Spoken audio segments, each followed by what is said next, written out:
ರಾತ್ರಿ 10:30 ಮಂಗಳೂರಿನಲ್ಲಿ ಜಡಿ ಮಳೆ ಇಟ್ಕೊಂಡಿತ್ತು. ಆ ವ್ಯೂ ರೆಸಿಡೆನ್ಸಿ ಹೋಟೆಲ್ ಹತ್ರ ತುಂಬಾ ಜೋರಾದ ಮಳೆ ಕೂಡ ಬರ್ತಾ ಇತ್ತು. ಆ ಸಮಯದಲ್ಲಿ ಒಂದು ಕಾರ್ ಜೋರಾಗಿ ಬಂದು ನಿಂತ್ಕೊಳ್ಳುತ್ತೆ ಆ ಹೋಟೆಲ್ನ ಮುಂದೆ. ಆ ಕಾರ್ನಿಂದ ಒಬ್ಬ ಎಳಿತಾನೆ. ಅವನ ಹೆಸರೇ ವಿನಯ್. ಇವನು ಬೆಂಗಳೂರಿನಿಂದ ಒಬ್ಬನೇ ಡ್ರೈವ್ ಮಾಡಿ ಅವನಿಗೆ ತುಂಬಾ ಸುಸ್ತಾಗೋಗಿರುತ್ತೆ.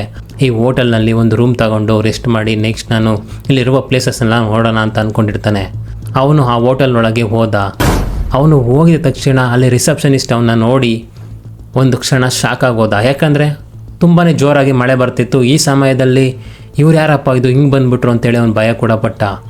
ಅವನು ವಿನಯ್ ಏನು ಮಾಡ್ತಾನೆ ಅಂದರೆ ರಿಸೆಪ್ಷನ್ ಹತ್ರ ಹೋಗಿ ಸರ್ ಒಂದು ರೂಮ್ ಬೇಕಾಗಿತ್ತು ಅಂತ ಕೇಳಿದಾಗ ರವಿ ಏನು ಹೇಳ್ತಾನೆ ಅಂದರೆ ಸರ್ ಎಲ್ಲ ರೂಮ್ಗಳು ಕೂಡ ಬುಕ್ ಆಗೋಗಿದೆ ಸರ್, ಒಂದು 5 ನಿಮಿಷ ನಮಗೆ ಟೈಮ್ ಕೊಡಿ, ನಾವು ಚೆಕ್ ಮಾಡಿ ಯಾವುದಾದ್ರು ರೂಮ್ ಖಾಲಿ ಇದ್ದರೆ ಅದನ್ನು ಖಂಡಿತವಾಗಿ ಕೊಡ್ತೀವಿ ಸರ್, ಇಲ್ಲಾಂದರೆ ಇಲ್ಲ ಅಂತೇಳಿ ರವಿ ಹೇಳ್ತಾನೆ. ಸರಿ ಆಯಿತು ಅಂತೇಳಿ ವಿನಯ್ ಅಲ್ಲಿ ಕೂತಿರ್ತಾನೆ. ರವಿ ಚೆಕ್ ಮಾಡಿದಾಗ ಒಂದು ರೂಮ್ ಖಾಲಿ ಇದೆ ಅಂತ ಗೊತ್ತಾಗುತ್ತೆ. ಅದು ಯಾವ ರೂಮ್ ಅಂದರೆ 313.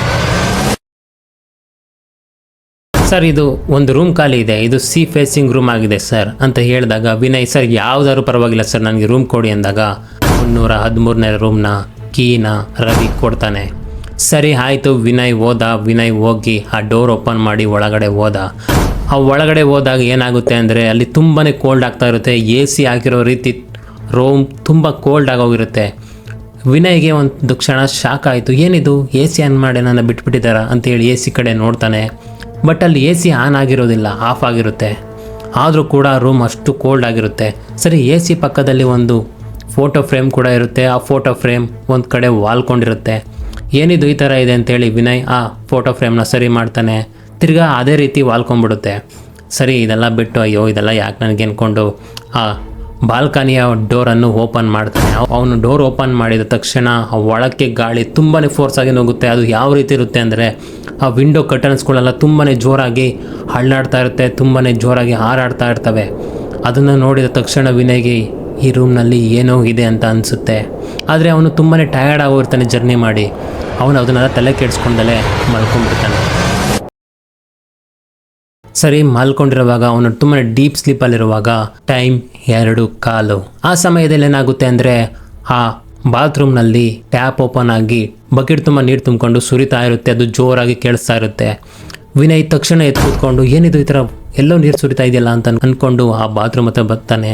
ಒಳಗಡೆ ನೀರು ತುಂಬ ಹರಿತಾ ಇರುತ್ತೆ. ಓಕೆ ಅದನ್ನು ಹೋಗಿ ಆಫ್ ಮಾಡ್ತಾನೆ. ಸರಿ ಬಂದು ಬೆಡ್ ಮೇಲೆ ಕೂತ್ಕೊತಾನೆ. ಆ ಕೂತಿರುವಾಗ ಹಿಂದಗಡೆ ಆ ಗೋಡೆಯಿಂದ ಒಂದು ಮಹಿಳೆಯ ಧ್ವನಿ ತುಂಬಾ ನೋವಿನಿಂದ ಕಿರ್ಚಾಡ್ತಾ ಇರೋದು ಅವನಿಗೆ ಕೇಳಿಸುತ್ತೆ. ಅವನೇನು ಮಾಡ್ತಾನೆ ತಕ್ಷಣ ಆ ರೂಮ್ನ ಡೋರ್ ಓಪನ್ ಮಾಡಿ ಕಾರಿಡಾರ್ ಹತ್ರ ಬರ್ತಾನೆ. ಯಾರಾದರೂ ಓಡಾಡ್ತಾ ಇದ್ದಾರಾ, ಏನಿದು ಸೌಂಡ್ ಅಂತೇಳಿ ನೋಡ್ತಾನೆ.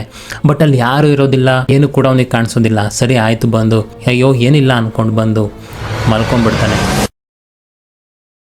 ಸರಿ ಬೆಳಗ್ಗೆ ಆಯಿತು. ಅವನಿಗೆ ರಾತ್ರಿ ನಡೆದಿದ್ದೆಲ್ಲ ನೆನಪಾಗ್ತಾ ಇರುತ್ತೆ. ಆ ಸಮಯಕ್ಕೆ ಏನು ಮಾಡ್ತಾನೆ, ಒಂದು ಸ್ವಲ್ಪ ಟೀ ಕುಡ್ಕೊಂಬರೋಣ ಅಂಥೇಳಿ ಆ ಹೋಟೆಲ್ನ ಎದುರುಗಡೆ ಇರುವ ಟೀ ಶಾಪ್ ಹತ್ರ ಹೋಗ್ತಾನೆ. ಆ ಟೀ ಶಾಪ್ ಹತ್ರ ಹೋದಾಗ ಟೀ ಕುಡಿತಾ ಇರ್ತಾನೆ. ಆ ಓನರ್ ಬಂದು ಕೇಳ್ತಾರೆ, ಏನು ತಮ್ಮ ಇದೇ ಹೋಟೆಲ್ನಲ್ಲಿದೆಯಾ ಅಂತ ಕೇಳಿದಾಗ ವಿನಯ್ ಏನು ಹೇಳ್ತಾನೆ ಅಂದರೆ ಹೌದು ಮೇಡಮ್ ಇದೇ ಹೋಟೆಲ್ನಲ್ಲಿ ಉಳ್ಕೊಂಡಿದ್ದೀನಿ, ನೈಟ್ ಬಂದೆ, ಇವತ್ತು ಸಂಜೆ ಚೆಕ್ಔಟ್ ಆಗಿ ಹೋಗ್ಬಿಡ್ತೀನಿ ಅಂತೇಳಿ ವಿನಯ್ ಹೇಳ್ತಾನೆ. ಆವಾಗ ಆ ಮೇಡಮ್ನ ಕೇಳ್ತಾರೆ, ಯಾವ ರೂಮ್ನಲ್ಲಿದೆಯಪ್ಪ, ನೀನೇ ಆರ್ಡ್ರ್ ಮಾಡಿದ್ರೆ ನಾವೇ ತಂದು ಕೊಡ್ತಾ ಇದ್ದೋ, ಯಾಕೆ ಬರೋಕ್ಕೆ ಹೋದೆ ಅಂತೇಳಿ ಕೂಡ ಆ ಓನರ್ ಹೇಳ್ತಾರೆ. ಆವಾಗ ಹೇಳ್ತಾನೆ ವಿನಯ್ 313ನೇ ರೂಮ್ನಲ್ಲಿದ್ದೀನಿ ಮೇಡಮ್ ಅಂತ ಹೇಳಿದಾಗ ಅವರಿಗೆ ತುಂಬಾ ಭಯ ಆಗೋಗುತ್ತೆ. ಏನು ತಮ್ಮ ಆ ರೂಮ್ನಲ್ಲಿದೆಯಾ ನೀನು, ದೇವರೇ ಯಾಕಪ್ಪ ನಿನಗೆ ಯಾವ ರೂಮು ಸಿಗಲಿಲ್ವಾ, ಅದೇ ರೂಮಲ್ಲಿ ಬೇಕಾಗಿತ್ತಾ ಅಂತ ಹೇಳಿದಾಗ ಇಲ್ಲ ಮೇಡಮ್ ಎಲ್ಲ ರೂಮ್ ಫುಲ್ಲಾಗಿ ಹೋಗಿತ್ತು ಅಂತ ಹೇಳಿದ್ರು, ಸೊ ಅದಕ್ಕೋಸ್ಕರ ನಾನು ಆ ರೂಮ್ನೇ ತಗೊಂಡೆ ಅಂದಾಗ ಏನಾಗಿತ್ತು ಮೇಡಮ್ ಅಂದಾಗ ತಮ್ಮ ಆ ರೂಮ್ನಲ್ಲಿ ಒಂದು ಹೆಣ್ಣಿನ ಆತ್ಮ ಇದೆ ತಮ್ಮ, ಯಾರು ಅಂತ ಗೊತ್ತಿಲ್ಲ, ಬಟ್ ಆತ್ಮ ಆ ರೂಮ್ನಲ್ಲೇ ಇದೆ, ನಿನಗೇನು ಪ್ರಾಬ್ಲಮ್ ಮಾಡಿಲ್ಲ ಅಲ್ವಾ ಅಂದಾಗ ವಿನಯ್ ಹೇಳ್ತಾನೆ ಪ್ರತಿಯೊಂದು ಡೀಟೇಲ್ ಇದ್ದಾರೆ ಈ ಥರ ಎಲ್ಲ ಆಯಿತು ರಾತ್ರಿ ಅಂದಾಗ ನೋಡ್ತಮ್ಮ ಆದಷ್ಟು ಬೇಗ ನೀನು ಚೆಕ್ಔಟ್ ಆಗಿಬಿಟ್ಟು ಹೋಗ್ಬಿಡು, ಇನ್ನು ನಿನಗೆ ಆ ರೂಮ್ ಸೇಫ್ ಅಲ್ಲ ಅಂತ ಕೂಡ ಹೇಳ್ತಾಳೆ ಆ ಓನರ್. ಸರಿ ಆಯಿತು ವಿನಯ್ ಗಾಬರಿಯಿಂದ ಬಂದು ಆ ರಿಸೆಪ್ಷನ್ ಹತ್ರ ಬರ್ತಾನೆ. ಆ ರಿಸೆಪ್ಷನ್ ಹತ್ರ ಬಂದು ರವಿಲಿ ಕೂತಿರ್ತಾನೆ. ಅವನ ರವಿನ ಕೇಳ್ತಾನೆ, ಏನಪ್ಪ ಈ ಥರ ಎಲ್ಲ ಹೇಳ್ತಾ ಇದ್ದಾರೆ ಹೊರಗಡೆ, ನನಗೆ ಅಂಥ ರೂಮ್ ಕೊಟ್ಟಿದ್ಯಪ್ಪ, ನನಗಿಲ್ಲ ಅಂದಿರೋ ನಾನು ಬೇರೆ ಕಡೆ ಹೋಗ್ತಾ ಇರಲಿಲ್ವಾ ಅಂದಾಗ ಅವನು ಕೂಡ ಹೇಳ್ತಾನೆ ಸರ್ ಈ ಥರ ಎಲ್ಲ ಇತ್ತು ಸರ್, ಸಾರಿ ಸರ್ ಅಂದಾಗ ನನಗೆ ಈ ಥರ ರಾತ್ರಿ ಎಲ್ಲ ಆಯಿತು, ನಾನು ಹೊರಗಡೆ ಬಂದೆ ನೋಡಿದೆ, ನೀನು ಸ್ವಲ್ಪ CCTV ಇದೆಯಲ್ಲ CCTV ಫುಟೇಜ್ ಓಪನ್ ಮಾಡು, ಅಲ್ಲೇನಾದರೂ ನಮಗೆ ಕಾಣಿಸ್ಬೋದು ಅಂತ ಹೇಳಿದಾಗ ರವಿ ಓಪನ್ ಮಾಡ್ತಾನೆ. ರವಿ ಓಪನ್ ಮಾಡಿದಾಗ 12 ಗಂಟೆಯಿಂದ 3 ಗಂಟೆ ತನಕ ಏನೇನಿದೆ ಅಂತೇಳಿ ಓಪನ್ ಮಾಡಿ ನೋಡಿದಾಗ ಕರೆಕ್ಟಾಗಿ 2 ಕಾಲ್ಗೆ ಆ ರೂಮಿಂದ ಒಂದು ಹೆಣ್ಣಿನ ಆತ್ಮ ಹೊರಗಡೆ ಬಂದಿರುವುದು ಆ CCTVಯಲ್ಲಿ ಕವರ್ ಆಗಿರುತ್ತೆ. ಆ ಹೆಣ್ಣಿನ ಆತ್ಮ ಎಲ್ಲಿವರೆಗೂ ಕವರ್ ಆಗಿರುತ್ತೆ ಅಂದರೆ ಒಂದು ಸ್ವಲ್ಪ ದೂರ ಆಗಿದ ತಕ್ಷಣ ಆ ಆತ್ಮ ಅಲ್ಲೇ ಮಾಯ ಕೂಡ ಆಗೋಗಿರುತ್ತೆ. ಅದನ್ನು ನೋಡಿದ ರವಿ ಮತ್ತು ವಿನಯ್ಗೆ ತುಂಬಾ ಭಯ ಆಗ್ತಾ ಇರುತ್ತೆ. ಏನು ಮಾಡೋದು ಅಂತ ಅವ್ರಿಗೆ ಗೊತ್ತಾಗ್ತಿರೋದಿಲ್ಲ. ವಿನಯ್ ಏನು ಮಾಡ್ತಾನೆ ಅಂದರೆ, ಸರ್ ನಾನು ಇವಾಗಲೇ ಚೆಕ್ಔಟ್ ಆಗ್ತಾಯಿದ್ದೀನಿ ಸರ್ ಅಂತ ಹೇಳ್ಬಿಟ್ಟು ಅವನು ತಕ್ಷಣ ಅವ್ನ ರೂಮ್ಗೆ ಓಡೋಗ್ಬಿಟ್ಟು ಅವ್ನು ಬಟ್ಟೆ ಎಲ್ಲ ಪ್ಯಾಕ್ ಮಾಡ್ಕೊತಾರವಾಗ ಇದ್ದಕ್ಕಿದ್ದಂತೆ ಡೋರ್ ಕ್ಲೋಸ್ ಆಗಿರುತ್ತೆ. ಡೋರ್ ಕ್ಲೋಸ್ ಆಗಿದ ತಕ್ಷಣ ವಿನಯ್ಗೆ ಭಯ ಕೂಡ ಆಗ್ತಿರುತ್ತೆ. ಅವ್ನು ಬಂದು ಡೋರ್ ಓಪನ್ ಮಾಡೋದಕ್ಕೆ ಪ್ರಯತ್ನ ಪಡ್ತಾ ಇರ್ತಾನೆ, ಬಟ್ ಡೋರ್ ಓಪನ್ ಆಗ್ತಾ ಇರೋದಿಲ್ಲ.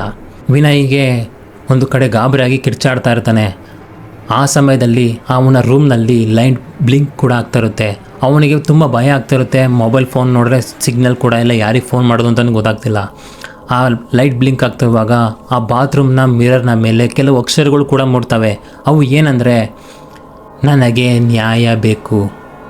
ಆ ಅಕ್ಷರಗಳು ನೋಡಿದ ತಕ್ಷಣ ವಿನಯ್ ತಕ್ಷಣ ಕಣ್ಣು ಮುಚ್ಕೊಂಡ್ಬಿಡ್ತಾನೆ. ಅವನು ಕಣ್ಣು ಮುಚ್ಕೊಂಡಾಗ ಅವನ ಕಣ್ಣು ಮುಂದೆ ಘಟನೆಗಳು ಕೂಡ ಬರ್ತಾ ಇರ್ತವೆ. ಅವು ಯಾವ ಅಂದರೆ, ಅವಳನ್ನು ಆ ರೂಮ್ನಲ್ಲಿ ತುಂಬಾ ಭೀಕರವಾಗಿ ಕೊಲೆ ಮಾಡಿರುವುದು ಅವನ ಕಣ್ಣು ಮುಂದೆ ಬರ್ತಾ ಇರುತ್ತೆ. ಅವನು ತಕ್ಷಣ ಕಣ್ಣು ಬಿಟ್ಟಾಗ ಅವನ ಬೆನ್ನಲ್ಲಿ ಕೂಡ ಉಗುರಿನ ಮಾರ್ಕ್ ಬಿದ್ದಿರ್ತವೆ. ಅವು ಯಾವ ರೀತಿ ಅಂದರೆ, ರಕ್ತದಿಂದ ಪ್ರೆಸ್ ಮಾಡಿ ಉಗುರಿನಿಂದ ಬರೆ ಹಾಕಿರೋ ರೀತಿ ಅವನ ಬೆನ್ನ ಮೇಲೆ ಮಾರ್ಕ್ ಬಿದ್ದಿರ್ತವೆ. ಅವನಿಗೆ ಭಯವಾಗಿ ತುಂಬಾ ಕಿರ್ಚಾಡ್ತಾ ಇರುವಾಗ ಅವನ ವಾಯ್ಸ್ನ ಹೊರಗಡೆ ಬೆಲ್ ಬಾಯ್ ಕೇಳಿಸ್ಕೊತಾನೆ. ಅವನ ಹೆಸರು ಪುರುಷೋತ್ತಮ್. ಅವನೇನು ಮಾಡ್ತಾನೆ, ತಕ್ಷಣ ಹೋಗಿ ಮಾಸ್ಟರ್ ಕೀನ ತಂದು ಆ ರೂಮ್ನ ಓಪನ್ ಮಾಡ್ತಾನೆ. ಆ ರೂಮ್ನ ಓಪನ್ ಮಾಡಿದಾಗ ವಿನಯ್ ತುಂಬಾ ನೋವಿನಿಂದ ತುಂಬಾ ಭಯದಿಂದ ಕೂತಿರೋದನ್ನು ನೋಡಿ ಪುರುಷೋತ್ತಮ್ ಹೇಳ್ತಾನೆ, ಸರ್ ಆ ಆತ್ಮ ನಿಮ್ಮನ್ನು ಸಹಾಯಕ್ಕಾಗಿ ಕೇಳ್ತಾ ಇದೆ ಸರ್, ದಯವಿಟ್ಟು ಅದಕ್ಕೆ ಸಹಾಯ ಮಾಡಿ ಅಂತೇಳಿ ಅವನು ಒಂದು ರೂಮ್ ಕಡೆ ಬೆರಳು ಮಾಡಿ ತೋರಿಸ್ತಾ ಇರ್ತಾನೆ. ಆ ರೂಮ್ ಯಾವುದು ಅಂದರೆ ಅದೇ ಹೋಟೆಲ್ನ ಒಂದು ಸ್ಟೋರ್ ರೂಮ್. ಆ ಸ್ಟೋರ್ ರೂಮ್ನಲ್ಲಿ ನಿಮಗೆ ಬೇಕಾಗಿರೋ ಮಾಹಿತಿ ಆ ರೂಮ್ನಲ್ಲಿ ಸಿಗುತ್ತೆ ಸರ್ ಅಂತ ಪುರುಷೋತ್ತಮ್ ಹೇಳ್ತಾನೆ. ಸರಿ ಆಯಿತು ನಡಿಯಪ್ಪ ಅಂತೇಳಿ ವಿನಯ್ ಕರ್ಕೊಂಡು ಹೋದಾಗ 5 ವರ್ಷಗಳ ಡಾಕ್ಯುಮೆಂಟ್ಗಳು ಕೂಡ ಓಪನ್ ಮಾಡಿ ನೋಡ್ತಾರೆ. ಆ ಓಪನ್ ಮಾಡಿ ನೋಡಿದಾಗ ರೇಖಾಳು ಅವಳ ಗಂಡನ ಜೊತೆ ಚೆಕ್ಕಿನ್ ಆಗಿರುವುದು ಆ ರೂಮ್ಗೆ ಗೊತ್ತಾಗುತ್ತೆ. ಅವನು ಅದ್ರ ಬಗ್ಗೆ ತಿಳ್ಕೊಂಡು ಇನ್ನೂ ತಿಳ್ಕೊಬೇಕಲ್ಲ ಅಂದ್ಕೊತಾ ಇರುವಾಗ ಅವನಿಗೆ ಒಂದು ಐಡಿಯಾ ಕೂಡ ಉಳಿಯುತ್ತೆ. ತಡಿ ಆ ರೂಮ್ನಲ್ಲಿ ಹೋಗಿ ಏನಾದರೂ ಹುಡ್ಕೋಣ, ಆ ರೂಮ್ನಲ್ಲಿ ಏನಾದರೂ ಸಿಗ್ಬೋದು ಅಂದ್ಕೊಂಡು ತಕ್ಷಣ ಆ ರೂಮ್ ಹತ್ರ ಬಂದು ಬೆಡ್ ಕೆಳಗಡೆ ನೋಡ್ತಾ ಇರ್ತಾನೆ. ಎಲ್ಲ ಕಡೆ ಹುಡುಕ್ತಾ ಇರ್ತಾನೆ. ಬೆಡ್ ಕೆಳಗಡೆ ಒಂದು ಡೈರಿ ಕೂಡ ಸಿಗುತ್ತೆ. ಆ ಡೈರಿ ಹೇಗಿರುತ್ತೆ ಅಂದರೆ ಸುಟ್ಟೋಗಿರುತ್ತೆ. ಆ ಡೈರಿ ಓಪನ್ ಮಾಡಿ ನೋಡಿದಾಗ ಆ ಡೈರಿಯಲ್ಲಿ ಕೂಡ ಮಾಹಿತಿಗಳು ಕೂಡ ಸಿಗ್ತಾ ಹೋಗ್ತವೆ. ಅವು ಏನಂದರೆ, ನನ್ನ ಗಂಡ ನನ್ನನ್ನು ಕರ್ಕೊಂಬಂದು ನನ್ನ ಭೀಕರವಾಗಿ ಕೊಲೆ ಮಾಡಿಬಿಟ್ಟ, ಇಲ್ಲಿ ಕೂಡ ಹಾಕೋದ, ನಾನು ಇನ್ನೂ ಇಲ್ಲೇ ಇದ್ದೀನಿ, ನನ್ನ ಆತ್ಮ ಈ ರೂಮಿಂದ ಹೊರಗಡೆ ಹೋಗೋದಕ್ಕಾಗ್ತಿಲ್ಲ ಅಂತೇಳಿ ಆ ಡೈರಿಯಲ್ಲಿ ಬರೆದಿರುತ್ತೆ. ಆ ಡೈರಿಯಲ್ಲಿ ಕೊನೆಯದಾಗಿ ಕೆಲವು ರಕ್ತಗಳ ಮಾರ್ಕ್ಗಳು ಉಳಿದಿರ್ತವೆ.